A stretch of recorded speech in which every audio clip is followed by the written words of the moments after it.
Hello everyone, welcome to Cambridge Guru. Uh, as you know that we are doing further integration, and in that topic we have already done substitution method. Now this is the second part of substitution method where we will find integrals of the type f dash x upon fx, where f dash x denotes the differential of the denominator, which is fx, right? So wherever you will find in the numerator the derivative of the function which is in the denominator. So original function is in the denominator and its derivative is in the numerator, right? So how to solve or how to integrate those kinds of integrals, this video is about those integral, and it is another form of substitution, right? Not form, but it is basically a substitution. It is just that you will get a different form of integral when you will substitute the denominator by some variable.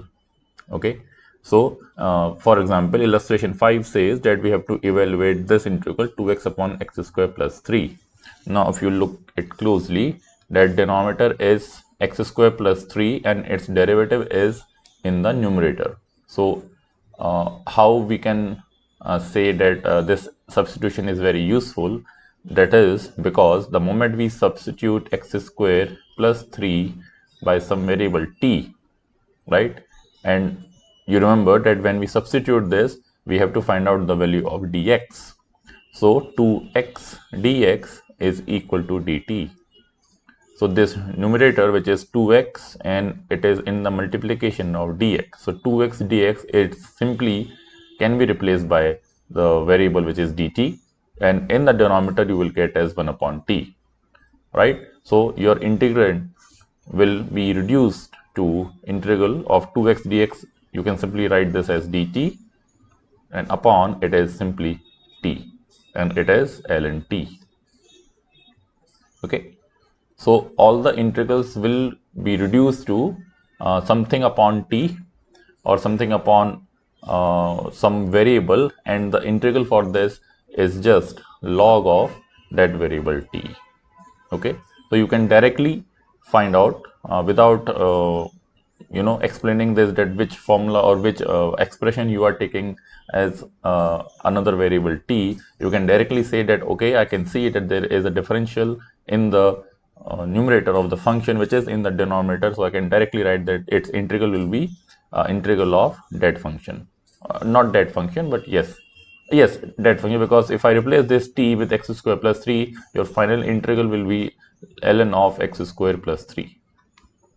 Okay, now in the final expression you can substitute the limits, which is 1 to 5, or you can change the limit from 1 to 5 according to this variable t and directly put the limits in this integral. Okay, so this is 5, so ln 5 square is 25 plus 3 is 28 minus ln of 1 plus 3 is 4, so ln 4. So ln 28 minus 4 is ln 27 by 4, which is basically ln 7, because log a minus log b is log a upon b. Okay, please remember this formula, and we do not have to introduce a constant since this is a definite integral. Okay, let us take another example, that the sketch shows the graph of y is equal to x e raised to power x square, right? It is not e raised to power x, but it is e raised to power x square, right? We have to find the area of the region A, then find the area of the region B, and then we have to write down the total area of the shaded region, means A plus B, right? So as you can see in the figure that region A is from -1 to 0 and region B is from 0 to 2. So if I have to find out the area of region A, it is simply integral of the function from -1 to 0. And what is the function? X e raised to power x square dx, right? And for B, you have to integrate the same function x e raised to power x square dx, but here the limits will be from 0 to 2. Then finally we will add these two, and of course as the figure is showing that this region A is below the x-axis, so your final answer for this A region is going to be negative. right? If you are talking about the area, not just the value of the integral, if you are talking about the area, then you have to convert that into a positive sign, because areas cannot be negative, right? But if it simply says that integrate this function from -1 to 0, then of course you can write the answer in negative form. Okay, so here it is, x e raised to power x square. Now task is that how we can integrate this, right? Again, you can substitute that e raised to power x square, right? This is one problem. Had it been just e raised to power x and x, then there is a method that you will learn in the later part of this unit, which is integration by parts, right? I'm saying that had it been just x e raised to power x, not x square, you can integrate this by using the integration by parts, but here it is x square, right? So integration by parts, I think, is also not very useful in integrating this function. So how we can use, how we can integrate this? So just go for, as I told in the previous lesson, that whenever you see any integral, you first go for the substitution and see that if I replace any variable with some other variable and find out the value of dx, am I removing any extra variables, any extra terms that are creating problems. So for example, here, if I put x square as t, right? If I put x square as t, and now I find out the value of dx and dt, you will get that 2x dx is equal to dt. That means this x dx is dt over half. X dx is dt over 2. So this x dx, this x and into dx, you are simply replacing this by a constant multiplied by dt, right? This 1 upon 2 you can take outside. So x dx, they got vanished, but just dt and e raised to power x square, you have replaced this by e raised to power t. This will become e raised to power t. Okay, you can also put e raised to power x square as t. I don't know that whether that will be feasible. We will check, or let us check it now only, that if I have to put x, not x, e raised to power x square as t. So if you differentiate this, again you will have to use the chain rule here. So first you will differentiate with respect to e, so it will be e raised to power x square, and again you will differentiate with x square, you will get 2x, and dx is equal to dt. So here I think it is more easy a way to solve this integral, that instead of replacing x square, you can directly replace e raised to power x square. So see, even I didn't know that I have to solve or which method I have to take, right? It is just by just look, or you can say just by practice, you will analyze that is it feasible to use another method for substitution, not method, but can I substitute another function as my another variable, right? So e raised to power x square x dx, I can rearrange some terms and write e raised to power x square dx as dt over 2. Okay, so this whole function, because our function was x e raised to power x square dx, this x square e raised to power x square dx is simply reduced to dt over 2, right? So let me correct this. Let putting e raised to power x square as t, you will get x e raised to power x square dx as dt over 2. So this integrand is now reduced to value of a is integral just half dt. I can take this 1 upon 2 outside, so you will get integral as just t over 2. And what is t? T is e raised to power x square, right? You can interchange, as I told this several times. Either you can put the limit in t by changing the limits, or you can change the variable afterwards, like I'm doing now, that t is e raised to power x square and upon 2. Now you put the original limit, which were -1 to 0. Okay, so if I put half is outside, e raised to power 0 minus e raised to power -1 square.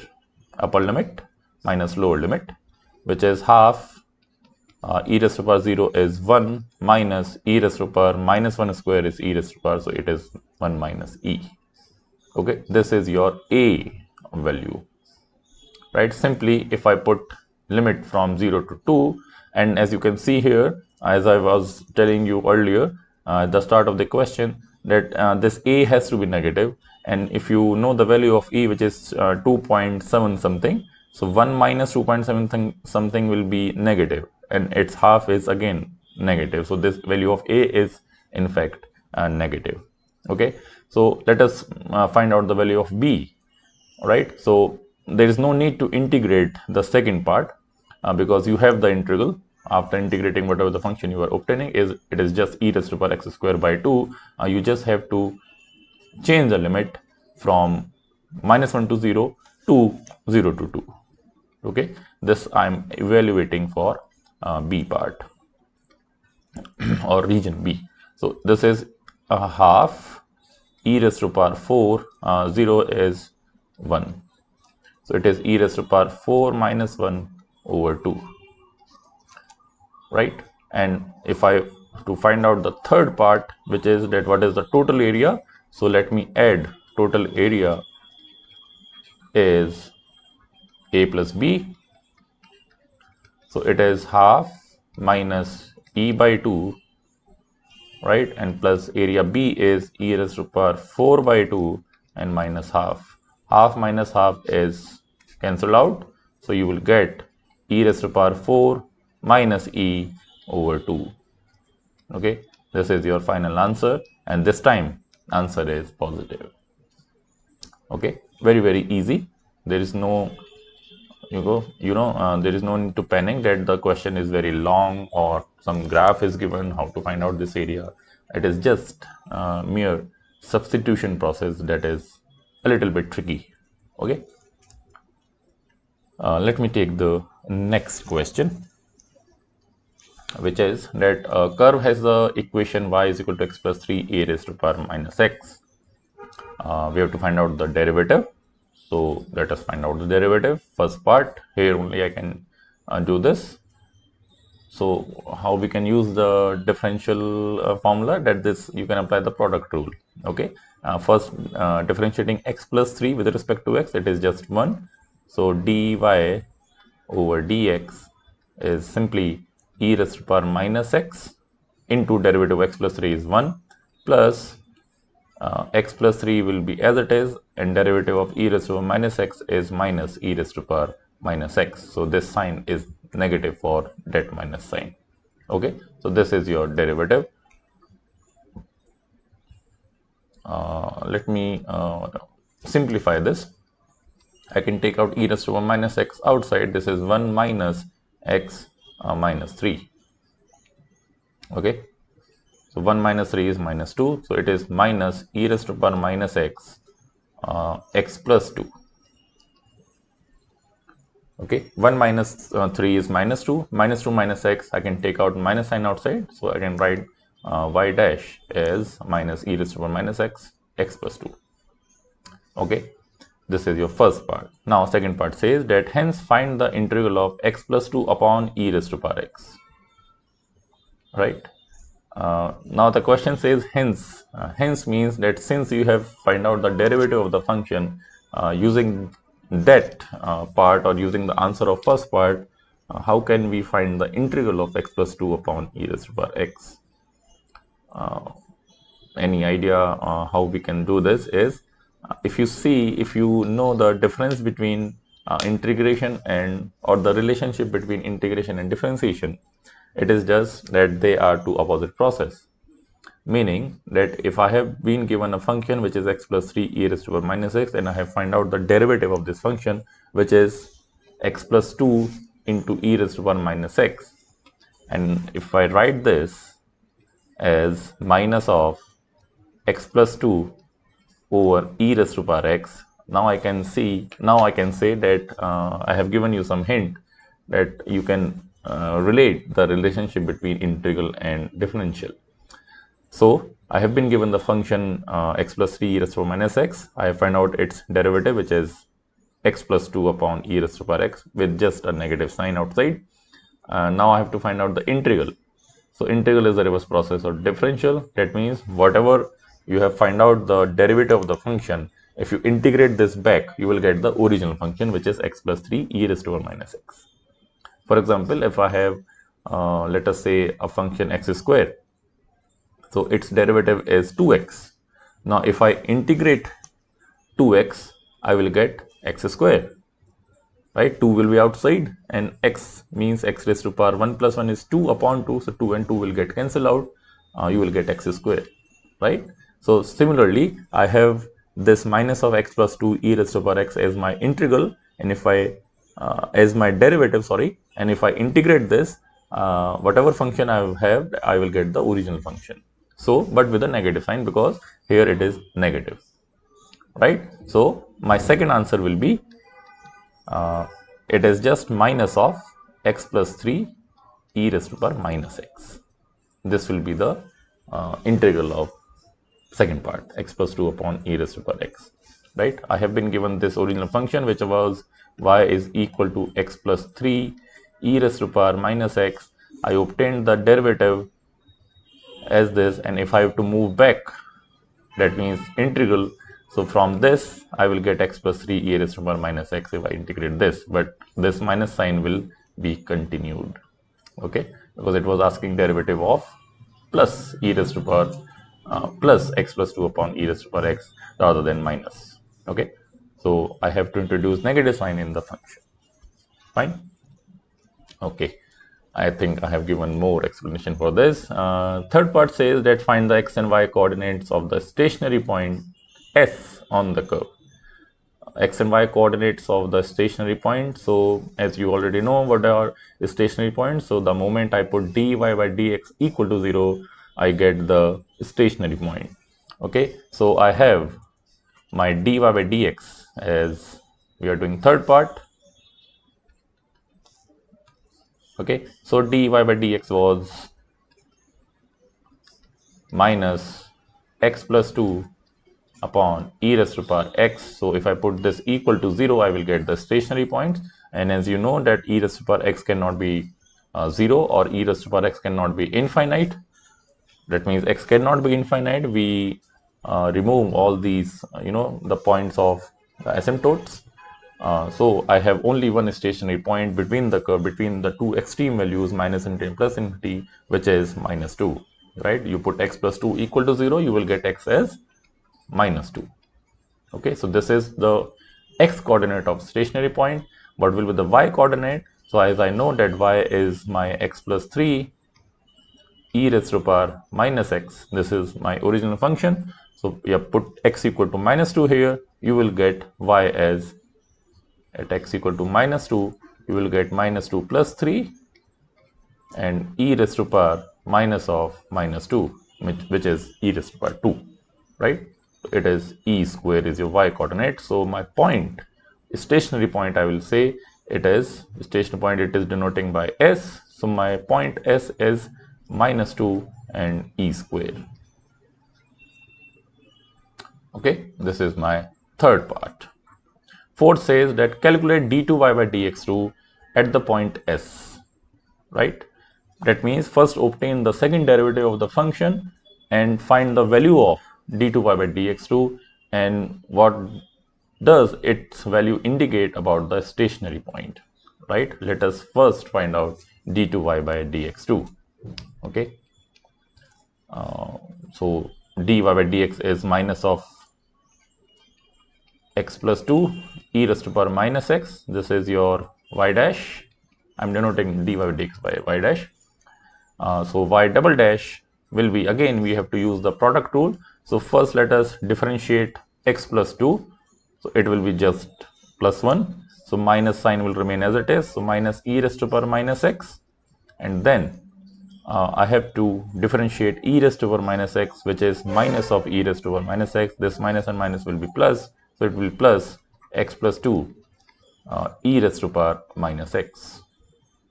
Let us simplify the double derivative. So e raised to power minus x I can take outside. Inside the bracket you will have x plus 2 for this, and it is minus 1. So it is e raised to power minus x, x plus 1. Okay. Now it says that at point S we have to find out the value of the double derivative. So my S point was that x coordinate was minus 2. So let us find out double derivative at x equal to minus 2 and just analyze what the question is asking. So e raised to power minus 2 means minus of minus 2 is 2 and minus 2 plus 1 is minus. Okay. So this is minus e square. Minus e square. So now it says that what does its value indicate about the stationary point. You already know that if double derivative is negative, then there is a maxima at that point. Which point? Whatever is the stationary point. So you have the stationary point that is determined by dy by dx, which is minus 2 and e square, sorry, not e square, minus 2 and e raised to power minus 2 is your stationary point. I'm sorry again, it is minus 2 and e square, right? So this is your stationary point. So at this point, there will be two possibilities, whether the point will be a maxima or minima. So you find out the double derivative, value of the double derivative, and just see that if it is negative, then it is maxima, and if it is positive, it is minima. So I have my value of double derivative as minus e square, which is negative. So it is a point of minima. You can write down here that S is a point of local minima. Okay, I hope you know the meaning of local and global. Okay, I'm not going in depth because that is in the introduction of differentiation, and that will be done when I will complete my AS level series, right? So I'm hoping that you have covered all those basics, what do you mean by local and global, and that's why I'm starting with the A level mathematics. Okay, so S is a point of local minima. All right. Now let us say what fifth point says, that show that the substitution u is equal to e raised to power x converts this integral into 2 plus x upon e raised to power x du dx. So how we can convert this? Let's show that the substitution u is equal to e raised to power x. That means we have been given an integral 2 plus ln u.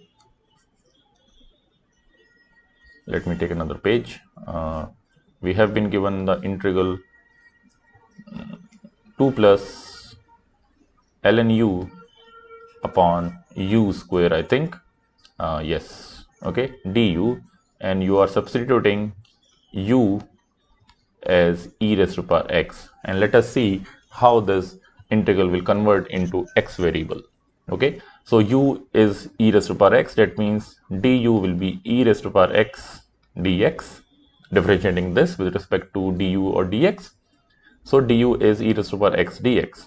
Okay, now if u is e raised to power x, that means you pick up this and take the log of this. Taking log, you will get ln u is equal to x, right? Ln u is x, right? So I can write this as that 2 plus ln u is x upon u square means e raised to power 2x, and dx is changed to e raised to power x dx. You can simplify this, that e raised to power x is here, e raised to power 2x is here. So I can reduce the index of this 2x to just x. Okay, so this e raised to power x gets cancelled with this 1 e raised to power x. So my final integral is 2 plus x upon e raised to power x dx. Okay, I think I have obtained what was required. Yes, that using the substitution of u is equal to e raised to power x, it converts this integral into 2 plus x upon e raised to power x dx. Fine.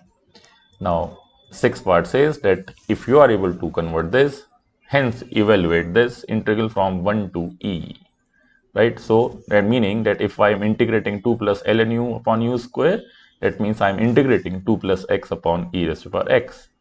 And I know that integral of 2 plus x upon e raised to power x is the answer of the second part, right? All the parts are connected to each other somehow, and that is the beauty of this question. That's why I have to taken this.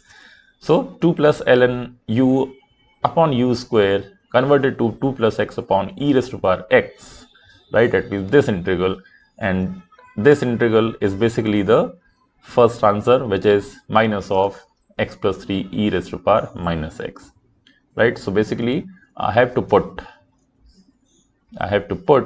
if I am doing the fifth part here, I am doing the fifth part, that integral of 2 plus x upon e raised to power x dx from 1 to e is basically minus of x plus 3 e raised to power minus x, and here I have to put 1 to e because this is the integral of the second part. Okay, I hope you are correlating what I'm saying, because there are so many parts: sixth part, fifth part, or second part, first part, original function. Okay, so upper limit is e, so minus of e plus 3 e raised to power minus e, minus minus will be plus, again it is 1 plus 3 is 4 e raised to power minus 1, right? So I think this is your final answer, and what it is saying that hence evaluate this. So we have just evaluated this. You can use your calculator to find out the approximate value of this expression, and that I leave that to you. Okay, so I think ample amount of questions are done as far as substitution is concerned. Next topic is integrals that involves trigonometric functions. Wait for that. Till then, bye bye, take care. Please do mention anything you want to say in comment section. How do you like the video? Press the bell icon. Please subscribe my channel and also subscribe my Telegram channel. And I know that remaining dormant for a few days, but do not lose any hope. That will be updated in few days. Okay, till then, take care. Bye bye. See you in the next video.